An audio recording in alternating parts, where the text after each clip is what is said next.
ujio wa Mabedi huenda akija akiungana na Romain Folz kwa hiki ambacho ameshakianza, ambacho sina uhakika kwamba ni mpango wake wa muda mfupi, kwa sababu huko katika timu mpya unatakiwa ushinde kwanza, mambo mengine baadaye, au ndo style yake ya kucheza, ameamua hivyo akiwa na Yanga.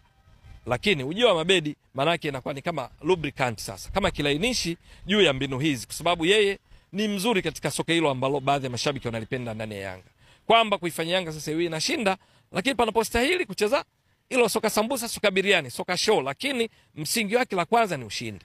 Tahadhari kwa mashabiki wa Yanga na wafuatiliaji wa mpira wa miguu, kwa timu zetu na hasa Yanga, kwamba ujio wa Mabedi,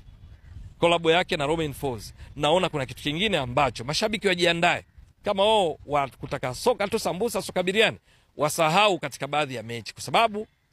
Mabedi, Romain Folz combination yao, na kwa kujua Yanga ni miongoni mwa klabu kubwa barani Afrika hivi sasa, ina malengo makubwa, aina yao ya uchezaji, kuna baadhi ya mechi wataachana na hicho kinaitwa soka sambusa, watakuwa wanamiliki mechi na sio kumiliki mpira. Hapa lazima unielewe vizuri babu wangu, wanamiliki mechi sio kumiliki mpira. Yes, wanamiliki mechi, wana control game na sio kumiliki